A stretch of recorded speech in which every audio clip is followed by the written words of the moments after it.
Un millonario lleva a su nueva novia a volar en su jet privado, pero se congela al reconocer a la azafata. Era su ex. Lo que no se imaginaba es que un secreto guardado por ella durante años lo dejaría en shock y cambiaría su vida para siempre. El aire frío de São Paulo, enrarecido en los círculos de poder que Ricardo Meneses habitaba, parecía siempre llevar el olor metálico del dinero y la ambición.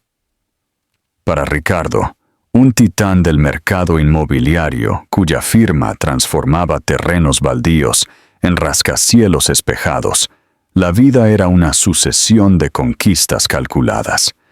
No solo construía edificios, construía una imagen, una fortaleza de éxito inquebrantable, donde cada ladrillo era un trofeo y cada ventana reflejaba su propio ego. A los 42 años, había dominado el arte de transformar todo en un activo, incluso a las personas. Y fue con esa mentalidad depredadora que sus ojos se posaron en Camila durante un evento de caridad en el Jockey Club. Ella era un espectáculo de juventud y belleza, con una sonrisa que parecía diseñada para las lentes de las columnas sociales y una admiración casi palpable por el poder que él emanaba. Para Ricardo, ella no era una persona, sino un accesorio, el próximo artículo de lujo a ser adquirido y exhibido. La invitación, por lo tanto, fue una formalidad, una jugada maestra en su tablero personal. ¿Qué tal un fin de semana en Gramado? Hay un lugar increíble allí. Volamos en mi jet, claro. La frase fue dicha con la displicencia de quien ofrece un café, pero llevaba el peso de una demostración de fuerza. Era su método, acelerar la conquista a través de la ostentación, creando una deuda de gratitud y deslumbre que lo colocaba en control desde el primer instante. El hangar particular en el aeropuerto de Congonhas era un santuario para el ego de Ricardo. El Gulfstream GT280, con sus líneas elegantes y el discreto monograma de Meneses Corp en la cola, era más que un medio de transporte. Era un trono alado. Al entrar, el olor a cuero nuevo y madera pulida los envolvió. Camila suspiró, sus ojos recorriendo cada detalle de la lujosa cabina, desde los asientos de cuero blanco hielo hasta los acabados en metal cepillado. Ella se acomodó con la gracia de quien había ensayado ese papel, arreglando su vestido de seda y aceptando la copa de champán que ya la esperaba. Ricardo observaba la escena con una sonrisa satisfecha. Todo corría según el guión. Se sentó frente a ella, aflojándose la corbata, el rey en su castillo móvil. El piloto, un hombre de mediana edad con un rostro impasible, finalizaba los preparativos en la cabina, su voz un murmullo técnico y distante. Fue entonces cuando la puerta de la cabina se abrió de nuevo y una figura surgió, moviéndose con una eficiencia silenciosa que contrastaba con el deslumbramiento de Camila. Era la azafata, y en el instante en que Ricardo la vio, el mundo cuidadosamente construido a su alrededor comenzó a desmoronarse. El aire pareció volverse denso, pesado. El champán en su mano perdió el brillo. Era Ana Paula. El nombre resonó en su mente como un trueno distante, trayendo consigo la tormenta de un pasado que él había sellado en una caja fuerte y arrojado al mar. 5 años. 5 años desde que la había abandonado con la cobardía de un billete y la frialdad de un número de teléfono bloqueado. Ella estaba allí, vestida con un impecable uniforme azul marino, el cabello recogido en un moño perfecto, el maquillaje sutil realzando la misma belleza que un día lo había hechizado. Pero había algo diferente. La dulzura en sus ojos había sido sustituida por una capa de hielo, una serenidad profesional que era más cortante que cualquier acusación. Su corazón, un músculo que él creía haber entrenado para la indiferencia, se disparó, golpeando contra sus costillas con una violencia olvidada. Ana Paula caminó por la cabina, sus ojos pasando por él, como si fuera solo otro pasajero anónimo, una pieza del mobiliario. «Señor Meneses, señora, bienvenidos a bordo. Mi nombre es Ana Paula y estaré a su disposición durante el vuelo. Por favor, abróchense los cinturones para el despegue». La voz de ella era la misma, pero el tono era otro. Era pulido, distante, desprovisto de cualquier emoción, como si nunca hubieran compartido secretos bajo el cielo estrellado de Ilha Bela, como si él nunca le hubiera prometido un futuro que él mismo destruyó. Ricardo sintió que la sangre se le helaba. ¿Una coincidencia? Imposible. El universo no era tan cruelmente irónico. Él operaba una flota exclusiva, con un equipo fijo. ¿Cómo estaba ella allí? Trató de recomponerse, forzando una sonrisa para Camila, que, ajena al tsunami emocional que lo envolvía, señalaba hacia la ventana, maravillada con la vista de los otros jets en la pista. «Esto es increíble, Ricardo. Nunca me acostumbraré a esto». La voz de ella era un ruido irritante, una distracción indeseada en medio del caos que se había instalado en su mente. Él solo asintió, su garganta demasiado seca para formular una respuesta. El piloto anunció el despegue y el jet comenzó a acelerar, presionándolo contra el asiento de cuero, mientras la aeronave subía, rasgando las nubes grises de São Paulo. Ricardo sentía su mundo desplomarse en caída libre. Se sirvió más champán, el líquido burbujeante bajando por su garganta sin sabor alguno. Sus ojos, sin embargo, estaban clavados en Ana Paula. La observaba circular por la cabina, verificando los compartimentos, ajustando una cortina, moviéndose con una gracia y un profesionalismo que lo desarmaban. Cada gesto de ella era una tortura. La forma en que inclinaba la cabeza, la forma en que sus dedos largos y delgados sostenían la bandeja, todo traía a la superficie una avalancha de recuerdos que él se había esforzado tanto por enterrar. Se acordaba de sus discusiones sobre el futuro, del pánico que sintió cuando ella habló de matrimonio, de hijos, de construir algo real. Se acordaba de la decisión fría y calculada de cortar los lazos, de desaparecer para preservar su preciosa libertad, su armadura contra la vulnerabilidad. Y ahora, el fantasma de esa decisión lo perseguía a 30.000 pies de altura, sirviéndole champán con una sonrisa impenetrable. Él necesitaba entender, necesitaba una explicación. Pero, ¿cómo? Camila estaba allí, un obstáculo sonriente y parlanchín. Intentó encontrar la mirada de Ana Paula, buscando cualquier grieta en su armadura, cualquier señal de reconocimiento, de rabia, de dolor, pero no había nada. Solo un vacío pulido, una indiferencia profesional que lo dejaba completamente desconcertado. Se sentía un extraño en su propio jet, un prisionero en su jaula dorada. El vuelo, que debería ser una demostración de su poder y control, se había transformado en un escenario para su propia impotencia. Cada minuto que pasaba era una agonía. El zumbido de los motores parecía amplificar el silencio ensordecedor entre él y la mujer que un día amó y descartó. Miró a Camila, que ahora hojeaba una revista de moda completamente absorta en un mundo de lujo superficial que él mismo le había presentado. Ella era el presente que él había elegido, un presente sin complicaciones, sin pasado, sin profundidad. Y Ana Paula era el pasado que volvía para cobrar la cuenta. Un pasado que él comenzaba a sospechar. Cargaba consecuencias mucho más profundas de lo que jamás podría haber imaginado. El champán ya no estaba ayudando.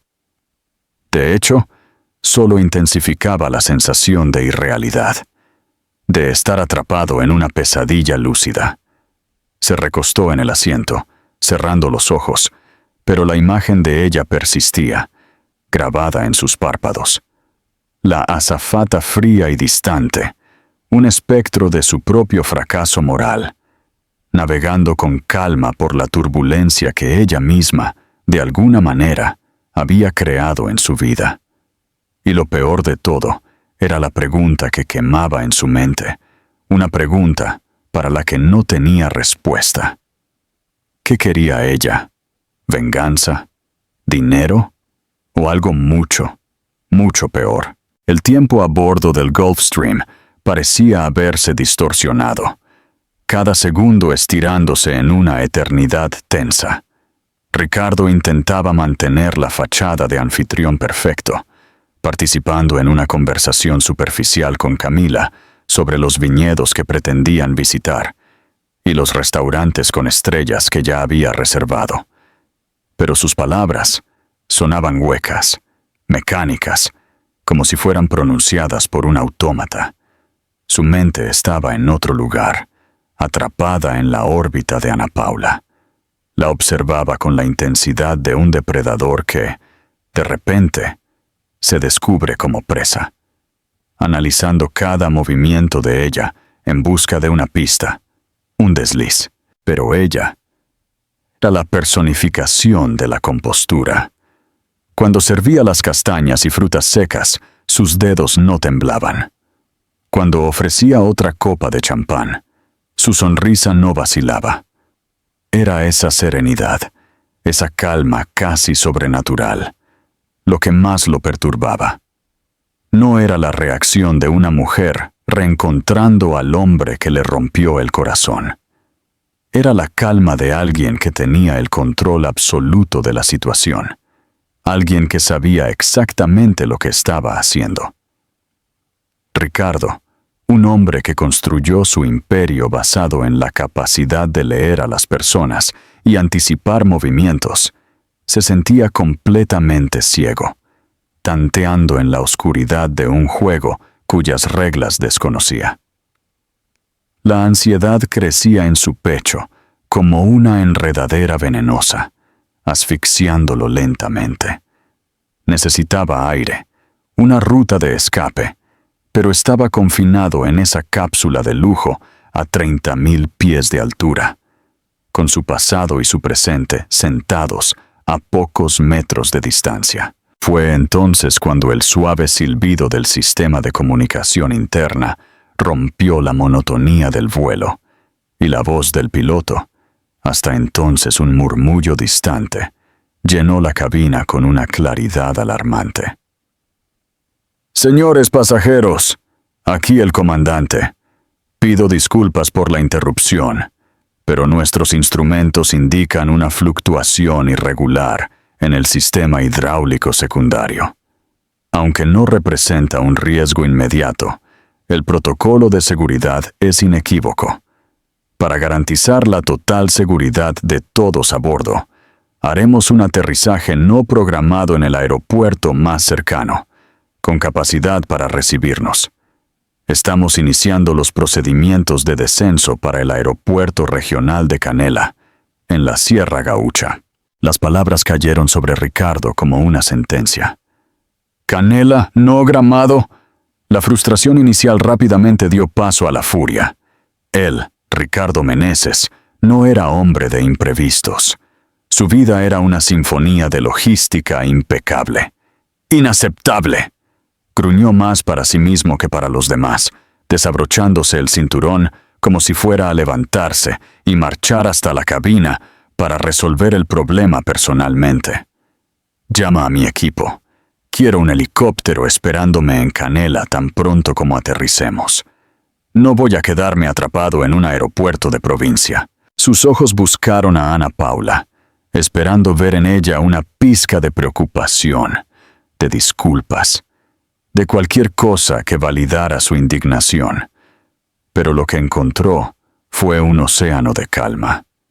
Ella se acercó, su expresión serena, casi apática. «Señor Meneses, le pido que regrese a su asiento y se abroche el cinturón. La seguridad es nuestra prioridad. El comandante ya está en contacto con los equipos en tierra. Se tomarán todas las medidas tan pronto como aterricemos». La frialdad de ella fue un cubo de agua helada en su rabia incandescente.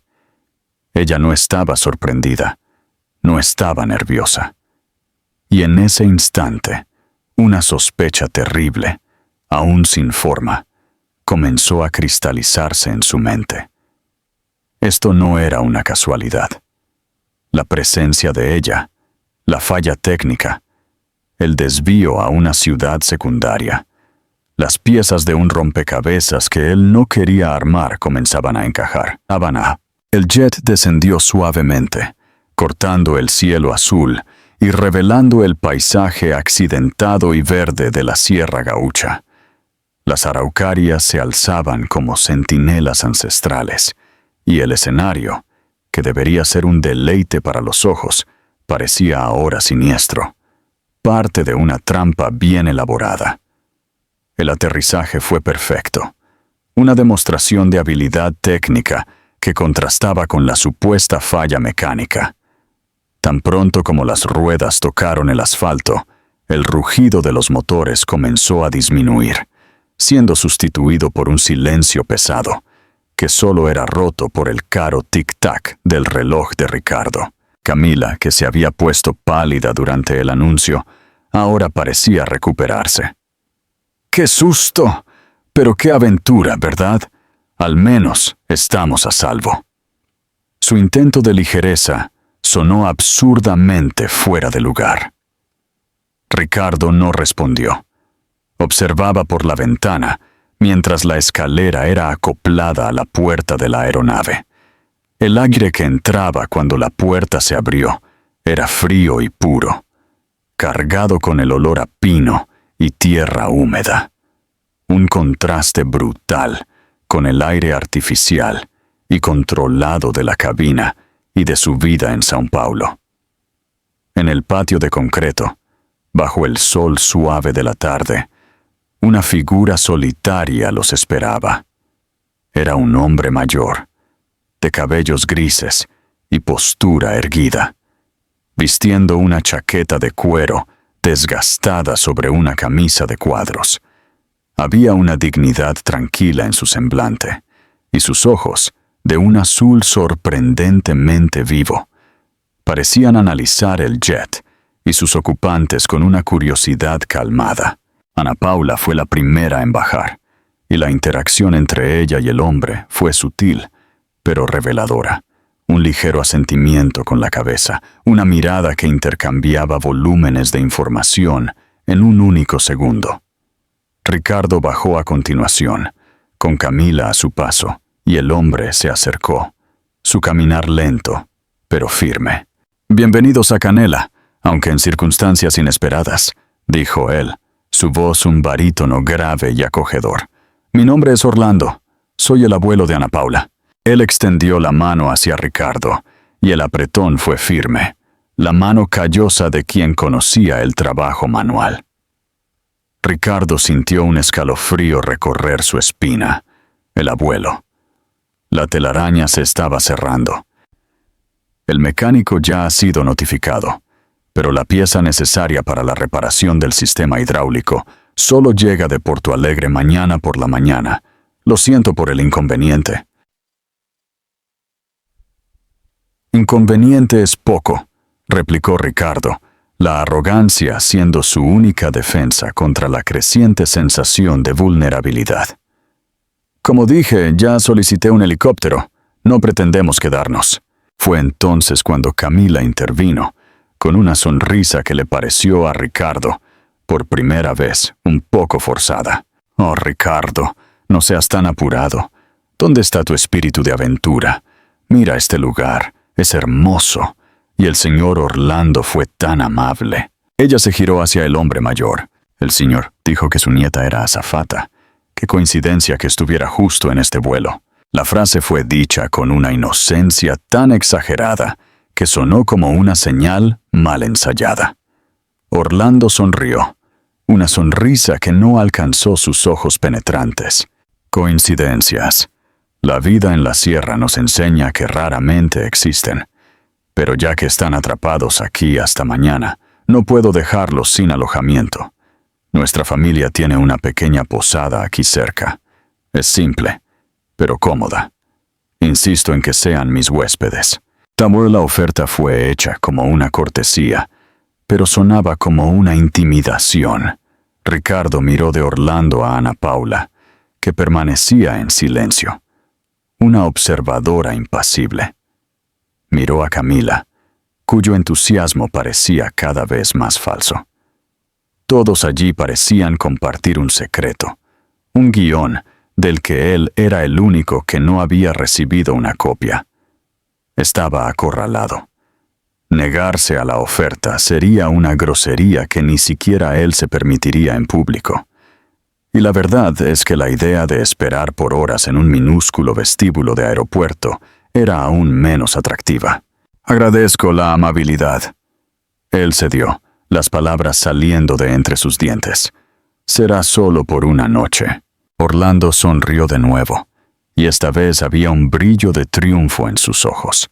Claro, solo una noche. Mientras seguía al hombre hacia una vieja camioneta estacionada cerca del hangar, Ricardo sintió el frío de la sierra penetrar en sus huesos. Un frío que no tenía nada que ver con la temperatura, sino todo que ver con el presentimiento de que aquella noche sería la más larga y transformadora de su vida. El viaje desde el pequeño aeropuerto hasta la posada, fue un borrón de verde y silencio.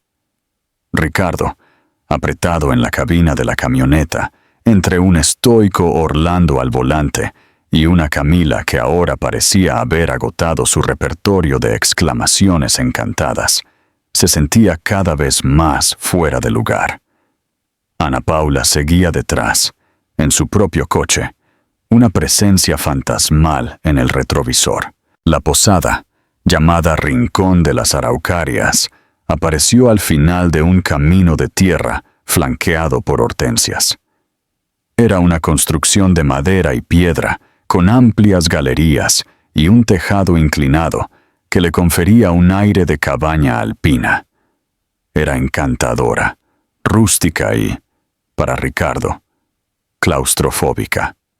Representaba todo lo que él no era, simple, orgánico, sin la ostentación pulida del concreto y el vidrio. «Es aquí», anunció Orlando, estacionando el vehículo. «Siéntanse como en casa». La expresión era una invitación, pero, para Ricardo, sonaba como el inicio de una sentencia. Él salió de la camioneta, el aire de la sierra envolviéndolo, denso y perfumado. Ana Paula ya los esperaba en la entrada, las llaves de las habitaciones en la mano, su eficiencia de azafata transpuesta al papel de anfitriona reacia. «Voy a mostrarles sus aposentos», dijo ella, la voz neutral, evitando su mirada. «La cena se servirá a las 8. El interior de la posada era aún más acogedor, y por ello mismo más opresivo para Ricardo. La madera oscura crujía bajo sus zapatos italianos. Una chimenea de piedra dominaba la sala principal, y el olor a leña quemada se mezclaba con el de café fresco.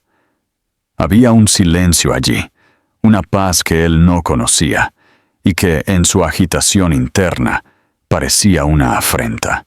Siguieron a Ana Paula por un pasillo de tablones anchos, decorado con fotografías en blanco y negro de paisajes de la sierra y de aviones antiguos, bimotores y avionetas que parecían pertenecer a otra era.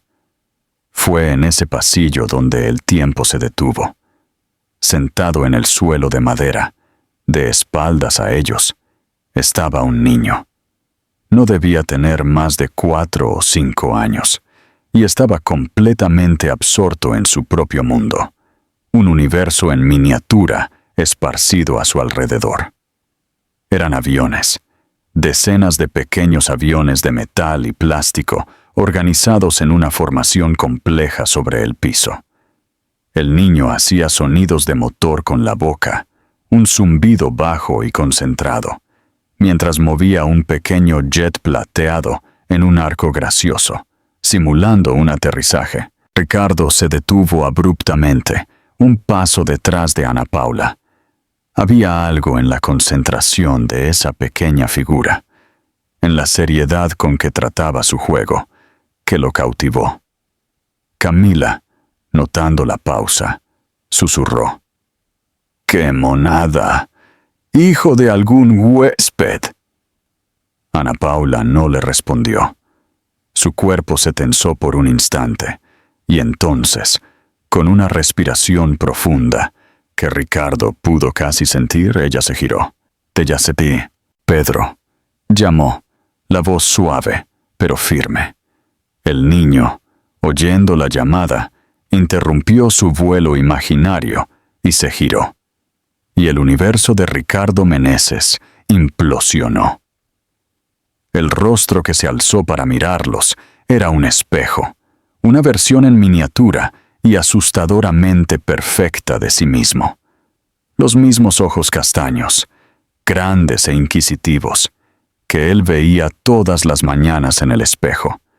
La misma forma de la barbilla, la misma curva obstinada de la boca. Incluso la forma en que la ceja izquierda se arqueaba ligeramente con curiosidad era una copia exacta de un gesto suyo. El aire se escapó de sus pulmones. El pasillo pareció inclinarse. Las paredes de madera se cerraron sobre él. El zumbido de los aviones del niño fue sustituido por un zumbido agudo en sus propios oídos. Miró a Ana Paula, un millón de preguntas muriendo en sus labios, su mente incapaz de procesar la escena. El silencio que se instaló fue denso, pesado, cargado de 5 años de palabras no dichas y de una verdad innegable. Fue Ana Paula quien lo rompió. Ella posó la mano suavemente en el hombro del niño y con los ojos fijos en los de Ricardo, en un desafío frío y directo, pronunció las palabras que sellarían su destino. «Este es Pedro, mi hijo». La revelación no fue un susurro, fue una explosión. Ricardo sintió que el suelo desaparecía, el pasillo de madera se transformaba en un abismo sin fondo. «¿Y es hijo tuyo?», balbuceó, la voz un hilo irreconocible. Miró al niño, que ahora lo miraba con una curiosidad inocente, ajeno a la bomba que acababa de ser detonada. El niño sonrió, una sonrisa que le era familiar. «¿A ti también te gustan los aviones?», preguntó Pedro, su voz infantil y clara, cortando la tensión como una cuchilla. Él levantó el jet plateado.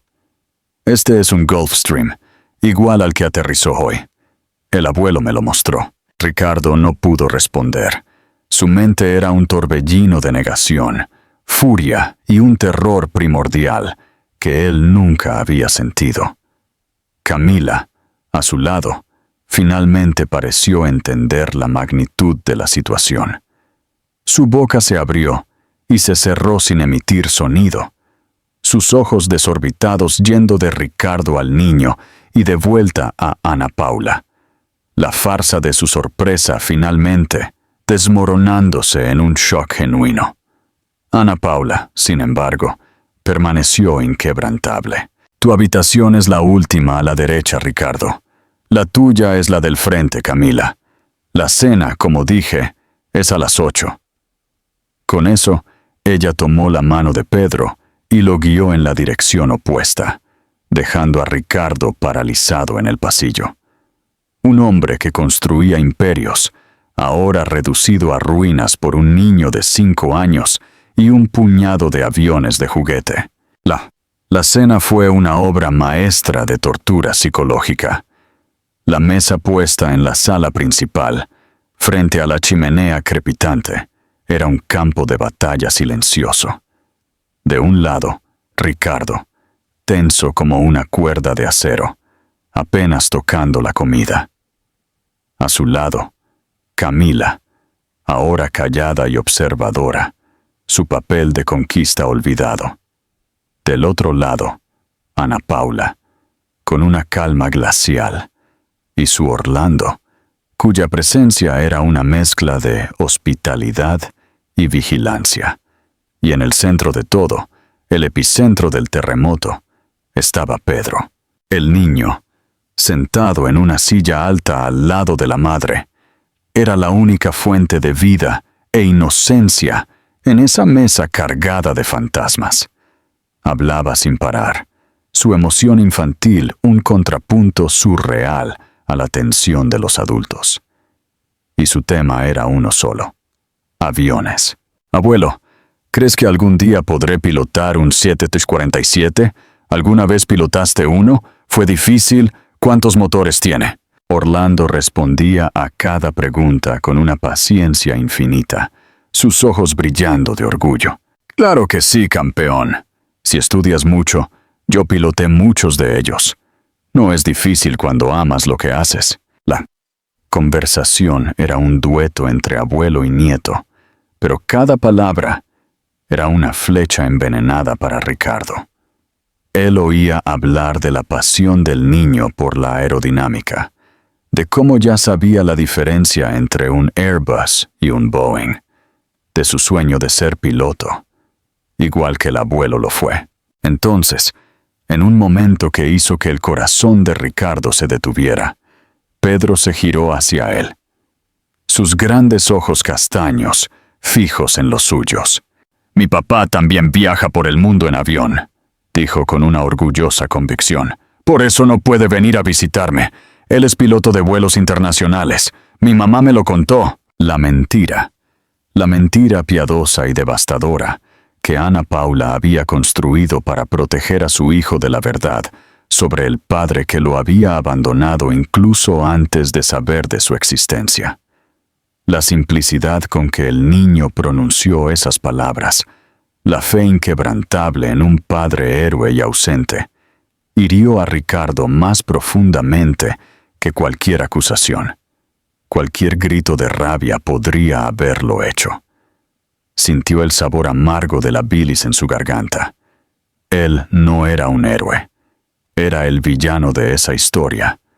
Un villano tan cobarde que ni siquiera tuvo el valor de enfrentar las consecuencias de sus actos, forzando a la mujer que él destruyó a inventar una fantasía para llenar el vacío que él dejó.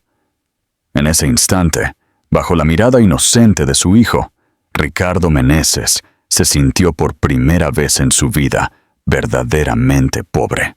El aire en el comedor de la posada estaba tan enrarecido como en la cima de uno de los rascacielos de Ricardo, pero en lugar de poder estaba saturado de una tensión insoportable. Cada bocado era un esfuerzo hercúleo, cada sorbo de vino un pretexto para evitar el contacto visual. La revelación de Pedro sobre su padre héroe flotaba sobre la mesa como una nube de tormenta cargada de electricidad. Ricardo sentía las miradas sobre sí, la de Ana Paula, fría y evaluadora, la de Orlando, una mezcla de pena y desprecio, y la de Camila, ahora claramente incómoda, una actriz cuyo papel había terminado abruptamente en medio de la obra. Él quería gritar, romper algo, explotar en una furia que pudiera, de alguna manera, enmascarar la vergüenza que lo carcomía por dentro. Pero estaba paralizado, silenciado por la pureza de la mentira que su hijo creía. La mentira que él, con su cobardía, había hecho necesaria. Él era un fantasma en esa mesa, una ausencia que, paradójicamente, era la presencia más fuerte y perturbadora de todas. El crepitar de la leña en la chimenea era el único sonido que se atrevía a llenar el silencio, un acompañamiento rítmico para la desintegración silenciosa de un hombre. Fue en ese momento de clímax silencioso que la puerta principal de la posada se abrió, trayendo consigo una ráfaga del aire frío de la noche y un nuevo personaje para ese escenario infernal. La figura que entró era elegante, imponente, vestida con un abrigo de cachemira beige que costaba más que el salario anual de muchas personas. Su cabello plateado estaba cortado en un estilo impecable, y sus ojos, los mismos ojos castaños de Ricardo y de Pedro, barrieron la sala con una autoridad natural. Era la señora Elena Meneses, la matriarca, la única persona en el mundo cuyo poder e influencia rivalizaban con los de Ricardo. La sorpresa en el rostro de él fue instantánea, un shock eléctrico que lo hizo enderezarse en la silla. «Madre, ¿qué estás haciendo aquí?». La pregunta salió áspera, cargada de una sospecha que se formaba rápidamente. Elena no le respondió de inmediato. Sus ojos se posaron primero en Pedro y una sonrisa genuina, algo que Ricardo raramente veía, suavizó sus facciones. «Hola, mi querido», dijo ella al niño que la miró con curiosidad. Entonces ella se giró hacia el resto de la mesa, su mirada pasando por Ana Paula y Orlando, con un sentimiento de reconocimiento, y por Camila con una frialdad pulida, antes de finalmente fijarse en su hijo. «Vine a asegurarme de que no huyeras esta vez, Ricardo». La frase fue dicha en un tono bajo, casi conversacional, pero llevaba el peso de un yunque, y con ella, la última pieza del rompecabezas encajó en la mente de Ricardo, revelando la imagen completa y aterradora de la conspiración. No era solo Ana Paula, no era una coincidencia, era un plan orquestado, y la maestra de orquesta estaba allí, parada frente a él. La furia antes contenida explotó. «¡Tú!», siseó, levantándose de la mesa con un movimiento brusco que hizo que la silla rechinara ruidosamente en el suelo de madera. Todo esto fuiste tú, el vuelo, la falla técnica, ella». Él señaló a Camila, que se encogió bajo su mirada acusadora. «Y ella». Su dedo se movió hacia Ana Paula, que sostuvo su mirada sin vacilar. «Todo fue un plan tuyo». Elena caminó lentamente hasta la mesa, su calma un contraste flagrante con la furia de Ricardo. Ella no lo negó. Por el contrario, confirmó cada sospecha con una tranquilidad asustadora. «Sí, Ricardo, fui yo. Contraté a la señorita Monteiro», dijo, refiriéndose a Camila con una formalidad que la despojaba de cualquier intimidad. «Una excelente investigadora privada. Por cierto, para que se te acercara. Yo hice arreglos para que Ana Paula, a quien localicé hace más de un año, estuviera en ese vuelo. Y sí, hablé con el piloto y con su abuelo para asegurarme de que este imprevisto ocurriera. Necesitaba que dejaras de correr». Cada palabra era un golpe. Su propia madre. La mujer que lo crió, que lo apoyó en cada emprendimiento, había montado una trampa elaborada, manipulando su vida, sus relaciones, todo para acorralarlo. La traición era tan profunda, tan personal, que lo dejó sin aliento. «¿Por qué?», logró preguntar, la voz ahogada por la rabia y el dolor. «¿Por qué hacer esto?». Elena se detuvo frente a él, la mesa entre los dos, y por primera vez Ricardo vio no a la empresaria implacable, sino a una madre con el corazón pesado. «Porque no podía permitir que te convirtieras completamente en tu padre», dijo ella, la voz ahora cargada de una tristeza antigua. «Vi a tu padre cometer los mismos errores, Ricardo. Huir de las responsabilidades emocionales, construir muros alrededor del corazón, dejar un rastro de vidas rotas en nombre de la ambición.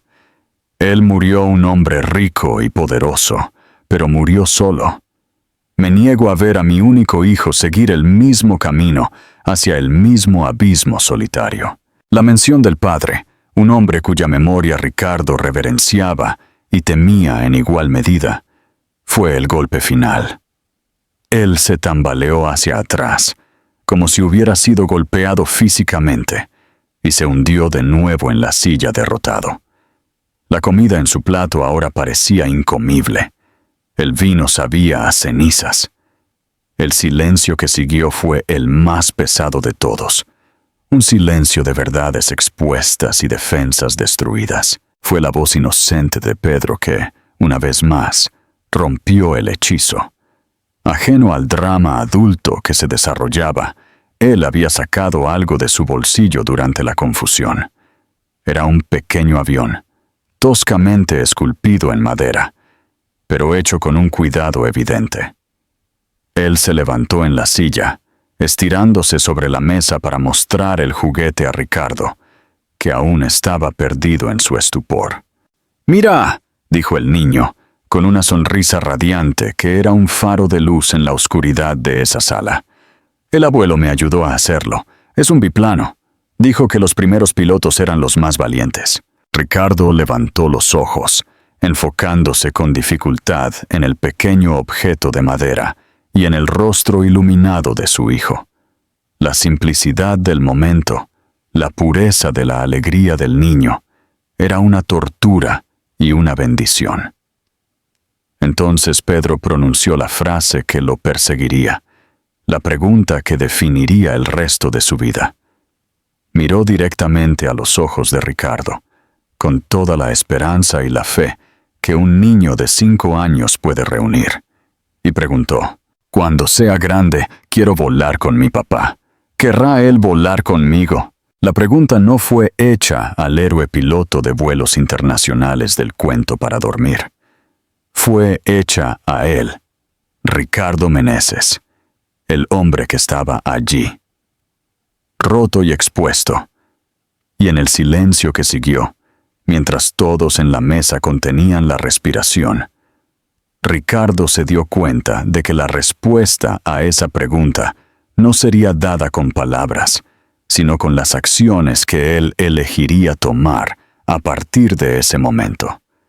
El futuro de su hijo y la salvación de su propia alma dependían de ello. El resto de la cena transcurrió como un sueño febril.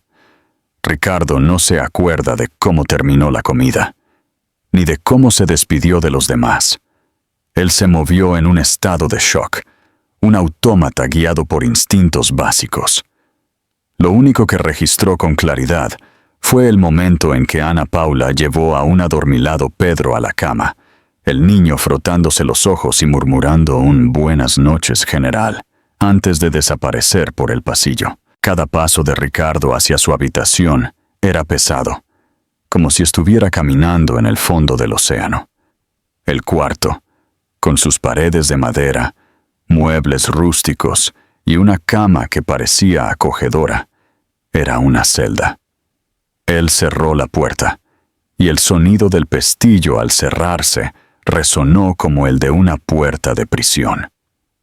Solo. Por primera vez en esa noche larga y torturante, él estaba verdaderamente solo con sus pensamientos, y ellos eran una compañía cruel. No petó, no encendió la luz principal, dejando el cuarto sumergido en la penumbra, iluminado solo por la luz plateada de la luna que entraba por la ventana. Caminó hasta el cristal y miró hacia afuera. El paisaje de la sierra, las siluetas oscuras de las araucarias contra un cielo incrustado de estrellas, era de una belleza vasta e indiferente. Una belleza que no se importaba con sus imperios de concreto, con sus acciones en la bolsa, con su nombre en las columnas sociales. Allí, en esa quietud, los muros que él construyó alrededor de sí mismo por décadas comenzaron a desmoronarse, ladrillo por ladrillo. La rabia dio paso a algo mucho más profundo y aterrador. Un vacío abisal. La pregunta de Pedro, ¿querrá él volar conmigo?, resonaba en su mente, no como una acusación, sino como un lamento. Y con ella vino la avalancha. Él pensó en los últimos 5 años. Mientras él estaba cerrando negocios multimillonarios, comprando coches nuevos, viajando a destinos exóticos con una sucesión de mujeres hermosas y olvidables, un niño que era su sangre, su carne, estaba aprendiendo a andar. El primer paso, él se lo perdió. Él imaginó las pequeñas piernas vacilantes, la caída, el llanto, el consuelo en los brazos de la madre, brazos que no eran los suyos. Mientras él estaba en teleconferencias con inversores internacionales, la primera palabra de su hijo fue dicha. Mamá, abuelo, avión, él nunca lo sabría. Él se lo perdió. Mientras él celebraba la inauguración de otro edificio monumental, con champán y aplausos, su hijo estaba soplando las velas de su primer, segundo, tercer, cuarto, quinto cumpleaños. 5 pasteles, 5 canciones de cumpleaños, 5 deseos pedidos. Y él no estaba en ninguno de ellos. Él se los perdió todos. La dimensión de lo que él había perdido lo golpeó con la fuerza de un golpe físico. No era dinero, no era un negocio, no era algo que él pudiera recuperar con una adquisición hostil o una maniobra financiera. Era tiempo, eran momentos, eran fragmentos de una vida que él ni siquiera sabía que existía y que ahora formaban un mosaico de ausencia en su alma. Él, Ricardo Meneses, el maestro de la planificación, el hombre que controlaba cada variable, había cometido el error de cálculo más monumental de todos. Él había cambiado lo insustituible por lo trivial. Se apartó de la ventana y se sentó en el borde de la cama, la cabeza entre las manos. Las palabras de su madre volvieron, cortantes y precisas. No podía permitir que te convirtieras completamente en tu padre. Él siempre se había enorgullecido de ser como su padre, de haber heredado su perspicacia para los negocios, su ambición implacable.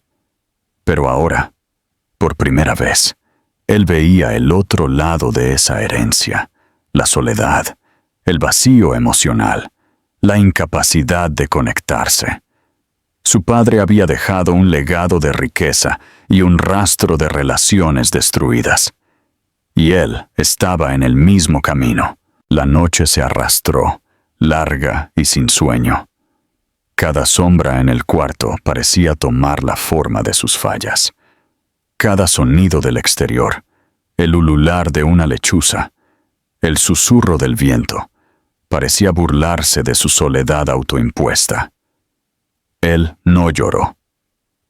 Ricardo Meneses no lloraba, pero algo dentro de él, algo que él había mantenido congelado por mucho tiempo, comenzó a derretirse dolorosamente. A la mañana siguiente, mientras Ricardo aún estaba perdido en sus reflexiones, Camila ya lo esperaba en la sala, con la maleta lista al lado de la puerta. Sus ojos ya no tenían el brillo superficial de la noche del vuelo, sino una claridad fría y resignada. «Elena ya me pagó lo que me debía», dijo ella, la voz sin emoción. «Fui contratada para traerte hasta aquí, Ricardo, no para participar en tu drama familiar. Mi papel ha terminado». Ella lo miró una última vez, no con rabia, sino con una especie de pena profesional. «Buena suerte, la necesitarás». Sin esperar respuesta, ella se giró y caminó hacia el coche que ya la esperaba afuera, desapareciendo de su vida tan metódicamente como había entrado. El sol de la mañana siguiente nació pálido, filtrándose por la ventana, y encontrando a Ricardo en la misma posición en que había pasado la mayor parte de la noche, sentado en la cama, con los ojos abiertos en la oscuridad. Se sentía agotado, como si hubiera luchado una batalla durante toda la noche. Se levantó, tomó una ducha fría, se vistió mecánicamente. No sabía qué hacer, qué paso dar. La única certeza era que ya no podía huir. Al salir del cuarto, el olor a café y pan caliente lo guió hasta el comedor. Solo Orlando estaba allí, leyendo un periódico. Él levantó los ojos por encima de sus gafas cuando Ricardo entró y solo asintió con la cabeza. Un gesto que no era ni amigable ni hostil, solo un reconocimiento. Ricardo se sirvió una taza de café y estaba a punto de sentarse cuando una voz infantil lo llamó desde el pasillo. ¡Ricardo! Era Pedro. El niño vino corriendo hacia él, los ojos brillando de excitación. ¡Ven a ver! El abuelo me dio una nueva colección. Son aviones de madera de la Segunda Guerra Mundial. Hay un Spitfire y un Mustang. La invitación era tan pura, tan desprovista de la tensión de la noche anterior, que Ricardo se vio incapaz de negarse. Siguió al niño, que lo tiraba de la mano con una fuerza sorprendente, de vuelta al pasillo que había sido el escenario de su ruina y tal vez de su redención.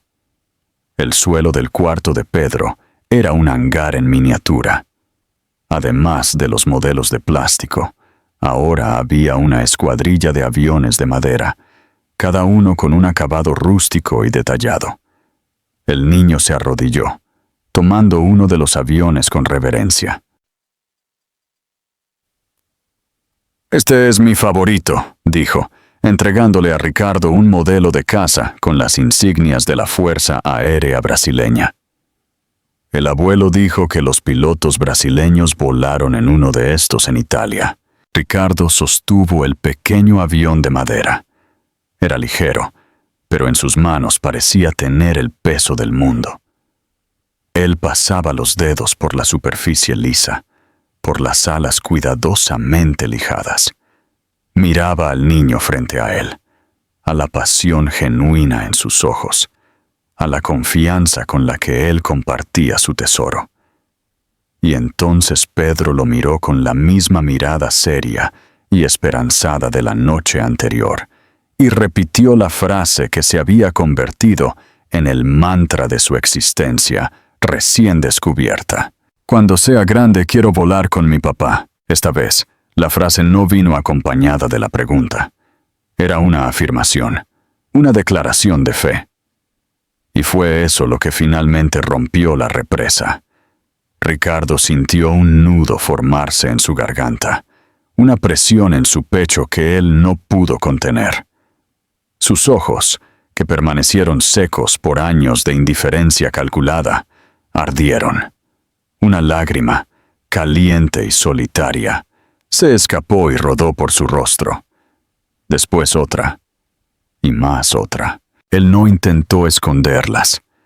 Allí en el suelo del cuarto de su hijo, rodeado de aviones de juguete, Ricardo Meneses lloró. Lloró por los años perdidos, por las palabras no dichas, por los abrazos no dados. Lloró por la soledad de su padre y por el miedo a heredar el mismo destino. Y por primera vez, se dio cuenta con una claridad deslumbrante de que todos sus rascacielos, todos sus millones, todo su poder no valían absolutamente nada. Eran estructuras huecas, vacías de significado, comparadas con la tarea monumental y aterradora que ahora se le presentaba. Aprender a ser padre. El llanto de Ricardo no fue un espectáculo de sollozos, sino un colapso silencioso.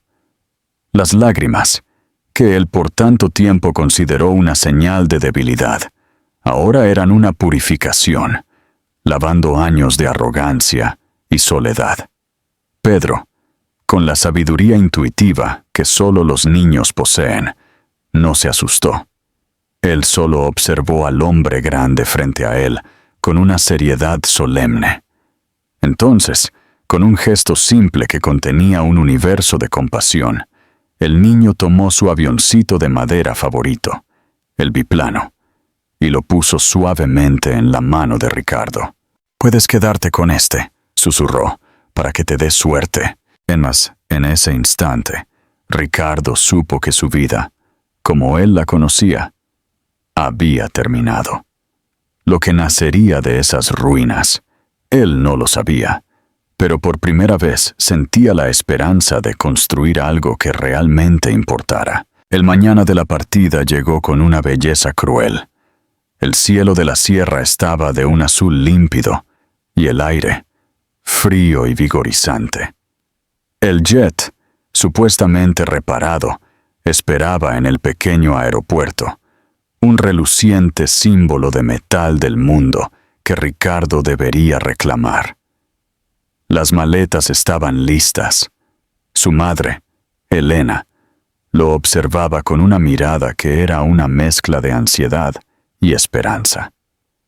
Ana Paula mantenía una distancia calculada, su rostro una máscara impenetrable, aunque Ricardo ahora podía detectar una grieta de vulnerabilidad en sus ojos. La despedida ocurrió en el patio de la posada. El plan era simple.